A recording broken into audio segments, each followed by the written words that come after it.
அனைவருக்கும் வணக்கம். UGTRB mathematics exam ரிலேட்டடாக ஃபுல் செட் மெட்டீரியல் ப்ரொவைட் பண்ணுறோம். உங்களை பார்த்த உடனே அசர வைக்கிற அளவுக்கு ஒரு பயங்கரமான மெட்டீரியல் அது. இது எப்படி படித்து முடிக்கிறதுனே தெரியாது, அந்த அளவுக்கு கண்டென்ட்டை வந்து இறக்கும். எல்லாம் ஹேண்ட் ரிட்டன் காப்பி. எந்த அளவுக்கு பொறுமையாக எழுதியிருப்போம் அதன்ட்டு நீங்கள் வாங்கினதும் ஆச்சரியப்படுவீங்க பார்த்துட்டு. அவ்வளோ நீட் அண்ட் கிளியராக இருக்கும். நிறைய எக்ஸாம்பிள்ஸ் வந்து ப்ராப்ளம்ஸ் கொடுத்துருப்போம். நிறைய தியரி தனியாக ப்ராப்ளம் தனியாக, தியரி தனியாக ப்ராப்ளம் தனியாக, அப்படி தனித்தனி புக்லெட்டாக வரும். உங்களை அசர வைக்கும்.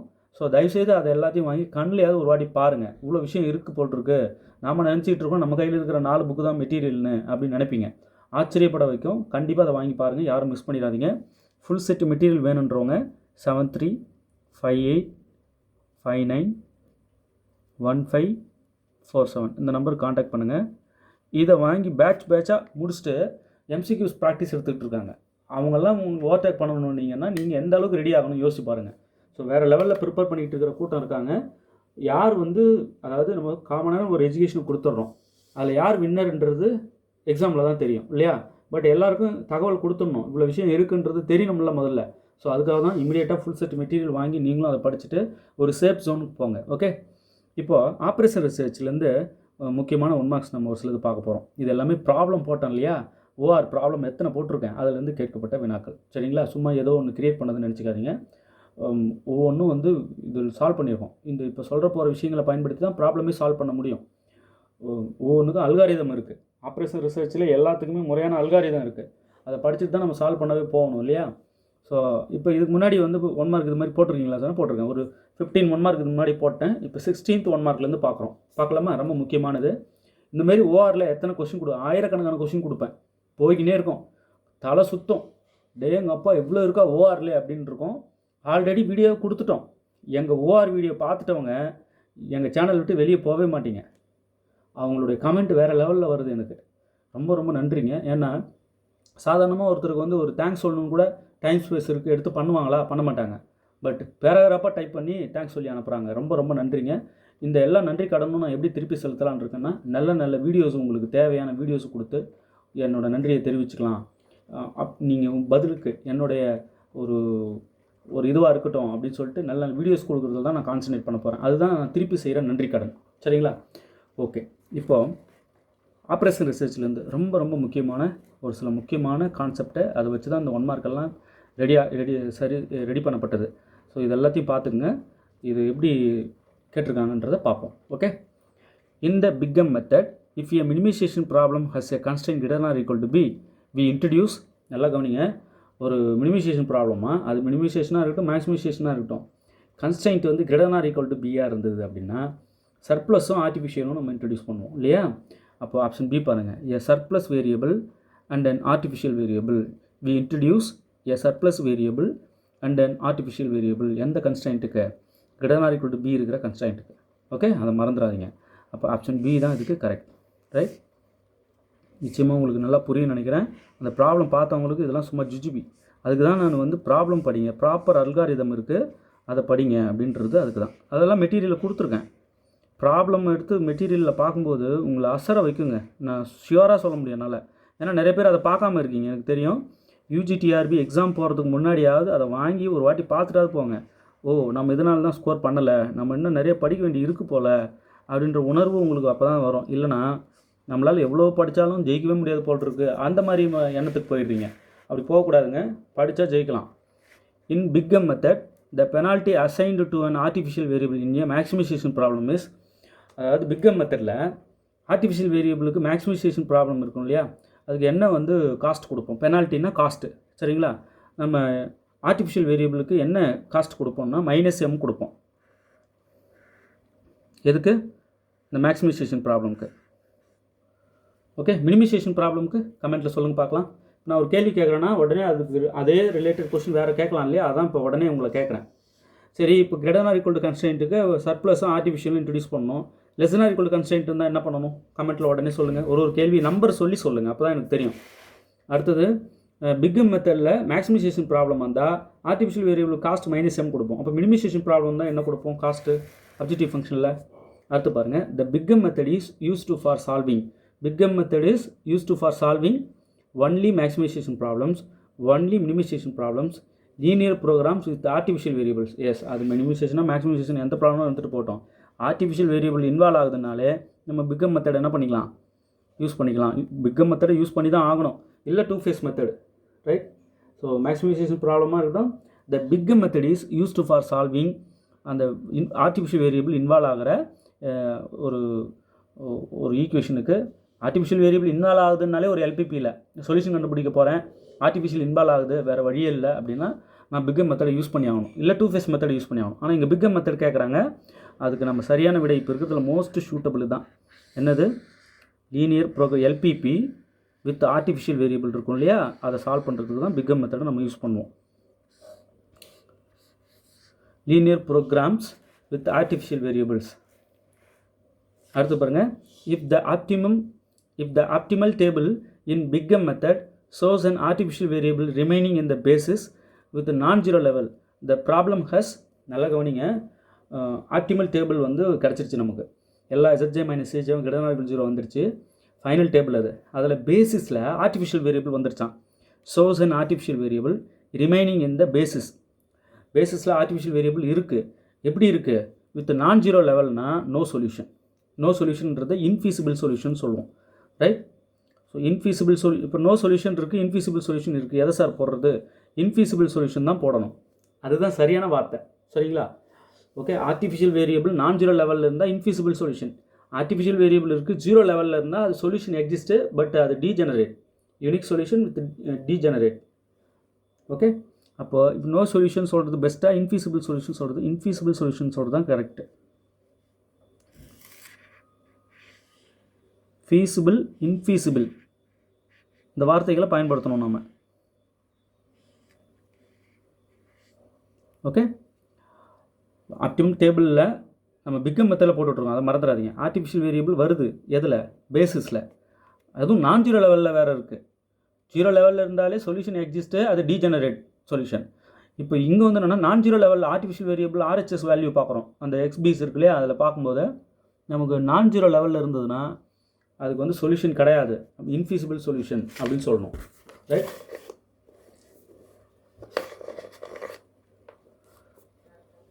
In the two-phase method, the objective function of phase 1 is, in the two-phase methodல the objective function of phase 1 is to minimize the sum of artificial variable, to minimize the sum of artificial variable.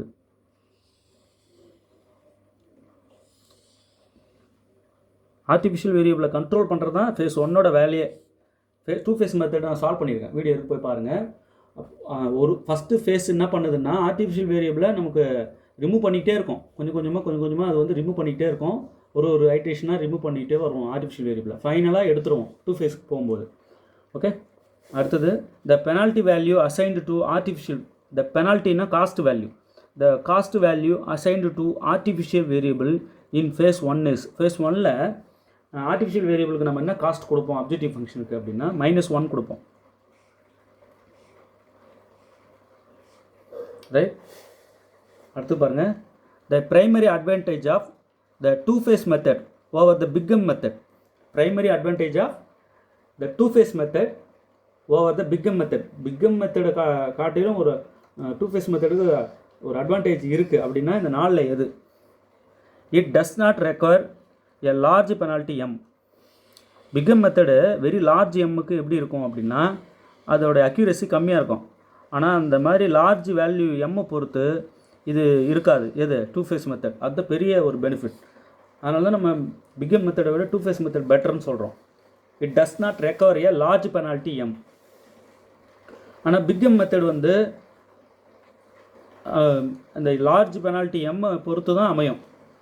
பட்டு two face method அந்த large penalty எம்முக்கு ரிலேட்டடாக இருக்காது solution, ஏன்னா அங்கே வேறு வேவை நம்ம follow பண்ணுவோம். அப்போ இந்த M வேல்யூ பொறுத்து பிகம் மெத்தட் சொல்யூஷன் மாறுமா? ஆமாம், வெரி லார்ஜ் எம்முக்கு வித்தியாசப்படுது சொல்யூஷன்ஸ், பட் டூ ஃபேஸ் மெத்தடில் அப்படி இல்லை. அதனால தான் பெரிய அட்வான்டேஜ் நமக்கு டூ ஃபேஸ் மெத்தடு.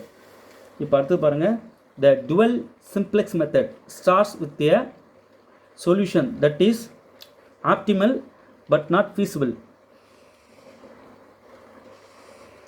நான் சொன்ன ஒன்றையும் அங்கே சால்வ் பண்ணும்போது சொல்லி சால்வ் பண்ணியிருப்பேன். ஒரு ஐட்ரேஷன்லேயும் நான் சொல்லாத விஷயங்களே இல்லை. அதுதான் உங்கள் கொஸ்டினாக கேட்கப்பட்டிருக்கு. The dual simplex method starts with a solution that is optimal but not feasible. எப்போ feasible ஆகும்?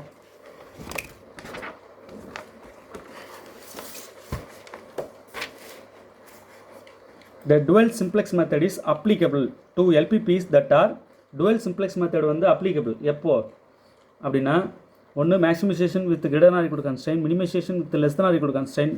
நீங்கள் greater than or equal to கொடுங்க, less than or equal to கொடுங்க. dual simplex method என்னால் அப்ளை பண்ண முடியும். அது எய்தர் A ஆர் B. ஏன்னா கன்ஸ்ட்ரெயின்ஸ் எல்லாமே less than or equal to நம்ம மாற்றிடுவோம், மைனஸால் மல்டிப்ளை பண்ணி, இல்லையா? அப்போ இங்கே மேக்ஸிமைசேஷன் ப்ராப்ளமாக இருக்குது, greater than or equal to constraint இருந்தாலும் சரி, மினிமைசேஷன் ப்ராப்ளமாக இருக்குது, less than or equal to constraint இருந்தாலும் ரெண்டுக்குமே either A or B. Okay, இப்படி இருந்தாலும் நாங்கள் என்ன பண்ணிடுவோம், அதை நாங்கள் less than or equal to மாற்றிடுவோம். when is a dual simplex iteration complete? dual simplex iteration நம்ம dual simplex மெத்தட் ப்ராப்ளம் நான் போட்டிருக்கேன், போய் பாருங்கள், அது கிளியராக பார்த்தீங்கன்னா தெரியும். அதில் என்ன சொல்லியிருப்பேன்னா, ஐட்ரேஷன் எப்போ நிறுத்தணும்னா அந்த RHS வேல்யூ வந்து நான் நெகட்டிவாக வந்துருச்சுன்னு வச்சுக்கோங்க. எல்லா RHS வேல்யூவும் நான் நெகட்டிவ் அப்படின்னா ஐட்ரேஷன் ஸ்டாப் பண்ணிக்கணும். XBs are greater than or equal to 0 போட்டிருப்பேன் அந்த ப்ராப்ளமில், அதான் RHS வேல்யூ. ஓகே, அடுத்தது which method is an alternative to the big M method? big M மெத்தடோட ஆல்டர்னேட்டிவ் எதுன்னா two phase method, option C. big M மெத்தடுக்கு ஆல்டர்னேட்டிவாக கொண்டு வரப்பட்டது தான் இந்த two phase method. big M விட ஒரு பெட்டரான சொல்யூஷனை கொடுக்குது. Artificial variable are used in only big M method, only two phase method, both big M and two phase ரெண்டுக்குமே தான் ஆர்டிஃபிஷியல் வேரியபிள் நம்ம ரெண்டு மெத்தட்லேயும் போடலாம். ரெண்டு மெத்தட்லையுமே ஆர்டிஃபிஷியல் வேரியபிள் இன்வால்வ் ஆகுது, இல்லையா? Artificial variable are used, artificial variables are used both big M and two phase methods. ரெண்டு மெத்தடுமே ஆர்டிஃபிஷியல் வேரியபிள் நம்ம யூஸ் பண்ணுவோம். அடுத்து பாருங்கள், கன்சிடர் த கன்ஸ்ட்ரெயின்ட். இந்த கன்ஸ்ட்ரெயின்ட் கொடுத்துருக்காங்க, to set up the initial table for the dual simplex method. How should this constraint be rewritten to avoid adding an artificial variable? அதாவது greater than or equal to வந்துருச்சு இல்லைங்களா, நீங்கள் dual simplex மெத்தடை use பண்ணணும்னு சொல்லிட்டாங்க பாருங்கள். For the dual simplex method, okay, dual simplex method போடும்போது இந்த கன்ஸ்ட்ரெயின்ட்டுக்கு வந்து நம்ம ஆர்டிஃபிஷியல் வேரியபிள் கொடுக்காமலே நம்ம இதை வந்து என்ன பண்ணுவோம், முதல்ல இது less than or equal to மாற்றுவோம், மைனஸால் மல்டிப்ளை பண்ணி, இல்லையா? மைனஸால் மல்டிப்ளை பண்ணி less than or equal to மாற்றிட்டு less than or equal to வந்ததுனால ஒரு ஸ்லாக்கை ஆட் பண்ணுவோம். அப்போது அந்த கன்ஸ்ட்ரெயின்ட் எது அப்படின்னு தான் கேட்குறாங்க. ரீரிட்டன் பண்ணுவோம், avoiding artificial variable. Artificial variable involve பண்ணாமலே dual simplex மெத்தடில் நம்ம சால்வ் பண்ணும்போது இந்த கன்ஸ்ட்ரெயின்ட்டை எப்படி ட்ரீட் பண்ணுவோம், எப்படி ரீரைட் பண்ணுவோம் அப்படி கேட்குறாங்க. முதல்ல மைனஸால் மல்டிப்ளை பண்ணுவோம், அப்போ எல்லாத்தோட சைனும் சேஞ்ச் ஆகிடும். பாருங்கள், சைன் சேஞ்ச் ஆகிடுச்சா, அப்போ less than or equal to வந்துடும். less than or equal to வந்துட்டா ஸ்லாக் வேரியபிள் ஆட் பண்ணுவோம். ஆப்ஷன் பி தான் இதுக்கு கரெக்ட். ஓகே, இப்போ பாருங்கள், dual simplex மெத்தடில் ஆர்டிஃபிஷியல் வேரியபிளே இன்வால்வ் ஆகாது, அது ஒரு மைண்டில் ஃபிக்ஸ் பண்ணுங்கள். எல்லா கன்ஸ்ட்ரெயின்ட்டையும் less than or equal to மாற்றி ஸ்லாக்கு தான் நம்ம யூஸ் பண்ணுவோம். ஆர்டிஃபிஷியல் வேரியபிளும் சர்ப்ளஸ் வேரியபிளும் இது உள்ளே வராது. In the dual simplex method, after identifying the leaving variable row, in the dual simplex method, after identifying the leaving variable row, the entering variable column is determined by the minimum ratio of Cj minus Zj divided by AIR for, அதாவது நம்ம என்ன செய்வோம்னா அந்த row find out பண்ணுவோம். அதாவது most negative RHSல choose பண்ணுவோம். அந்த most negative வர்றது எங்கே, அதுக்கு நேராக இருக்கிற ரோ தான் அந்த லீவிங் வேரியபிள் ரோ, ரைட்? அந்த ரோவில் அந்த AIRs இருக்கும் இல்லையா, A12 A13 A11 A12 A13 A14 அப்படின்னு அந்த ரோ ஃபுல்லாக நம்பர் கொடுத்தோம்னா அதை AIR அப்படின்னு சொல்கிறாங்க. அந்த AIRஸில் எல்லாத்துக்கும் நம்ம கொண்டு போய் டிவைட் பண்ணி பார்த்துட்டு இருக்க வேணாம். அந்த AIRs வேல்யூஸ் less than 0 இருக்கிற எது அதுக்கு மட்டும் நம்ம போயிட்டு அந்த ரேஷியோ கண்டுபிடிப்போம். Zj மைனஸ் Cj டிவைட் பண்ணி அதை நம்ம கண்டுபிடிப்போம். அப்போ AIR வேல்யூஸு less than 0 இருக்கிறதுக்கு தான் அந்த ரேஷியோவே எடுப்போம். AIR வேல்யூஸ் less than 0 இருக்கிறதுக்கு தான் நம்ம அந்த ரேஷியோ, மினிமம் ரேஷியோவோ அல்லது மேக்ஸிமம் ரேஷியோவோ கண்டுபிடிப்போம். அதுதான் மெயின், சரிங்களா? இந்த ப்ராப்ளம் நான் சொல்லியிருப்பேன் எதுன்னு. அதாவது RHS வேல்யூவிலே மோஸ்ட் நெகட்டிவ் எடுப்போம்.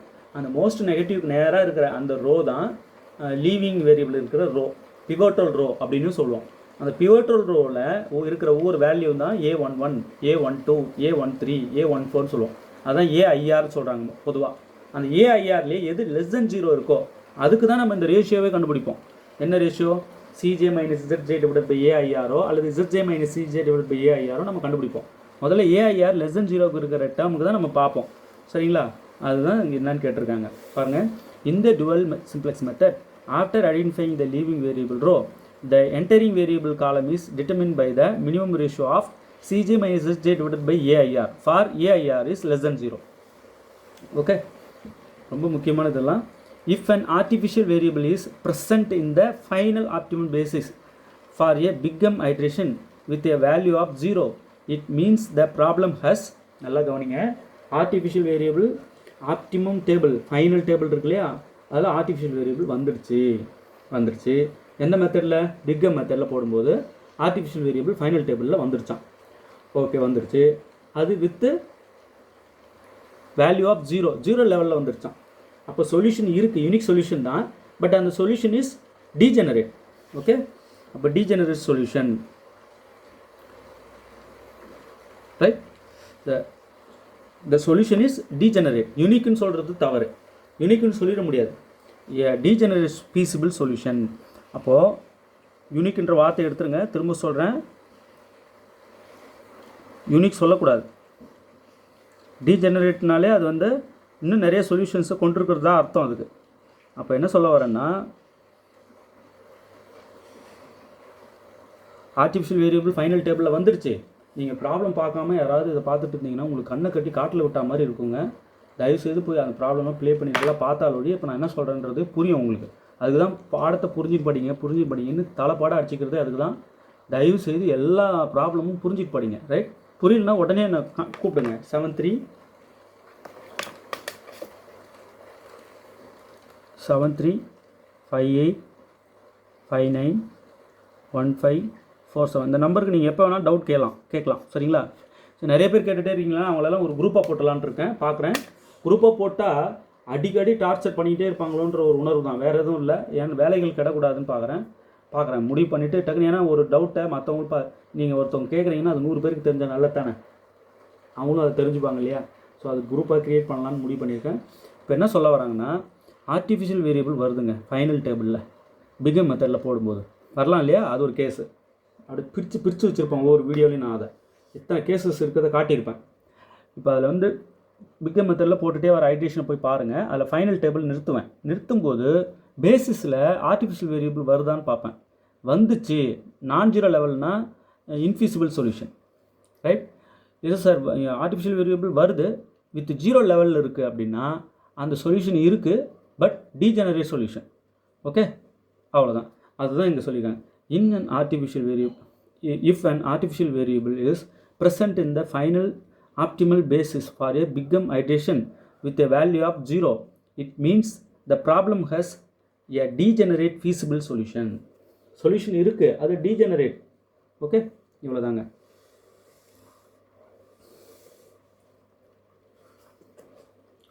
நம்ம எந்த மெத்தட்னு முதல்ல சொல்லிடுறாங்க கொஷின்லே பாருங்கள். இது வந்து டுவல் சிம்ப்ளெக்ஸ் மெத்தட்னு சொல்லிட்டாங்க.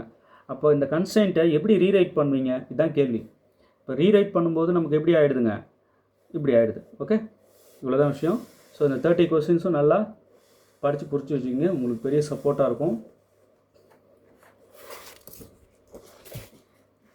இதில் யாரும் டவுட் இருக்குது சார் நீங்கள் சொன்னதில் இது ஒரு சின்ன அப்ஜெக்ஷன் இருக்குதுன்னா இமிடியேட்டாக என்னை கூப்பிடுங்க, இந்த நம்பருக்கு கூப்பிடுங்க. உங்களுக்கு எதில் டவுட்டுன்னாலும் கேட்கலாம், எப்போ வேணாலும் கேட்கலாம். வாட்ஸ்அப் பண்ணிவிடுங்க, நான் உங்களுக்கு பதில் சொல்வேன். பெரிய சப்போர்ட்டாக இருக்கும். ஒன்றும் தேர்வில் வெற்றி பெற வாழ்த்துக்கள். தேங்க்யூ.